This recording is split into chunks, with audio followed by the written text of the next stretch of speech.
Then we talked a little bit about this whole notion of the Internet of Things, which quickly became the Internet of Everything. And I think now, given the recent acquisition of Nest by Google, it feels like the category is starting to become, maybe not completely white hot, but certainly starting to become very, very hot. Essentially everything is converging onto the phone or being consumed through the phone in one way or another.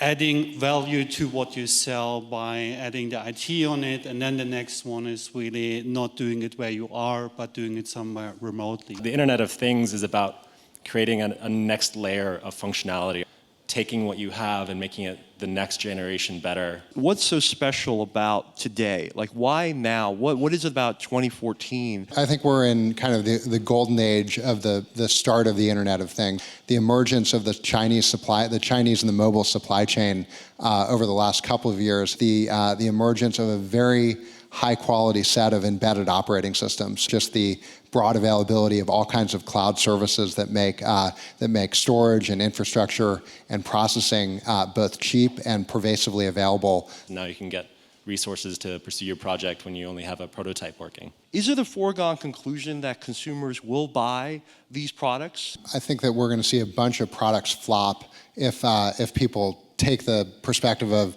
you just shove the internet in your refrigerator and it's going to be a better refrigerator. The bar for consumer experience in hardware devices is enormously high.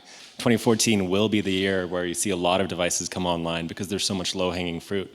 It's more about, can we do what we already do much, much better? Let's talk a little bit about the funding and the M&A side of this. What do you think are some of the reasons why a Google would pay that kind of number for essentially a thermostat company? Obviously, it's not about Google being really interested in temperature. How far are we from that point when I can walk into my house and they know who I am, and and I can afford that, or the average person can afford that. You don't necessarily have to be Bill Gates. I would say like a tech-savvy person can do this already today. But putting all this together in a coherent way that it really works, I think we are not. I would venture we are not fully there yet. And by the time this stuff is ubiquitous, it's uninteresting from a trend to invest in.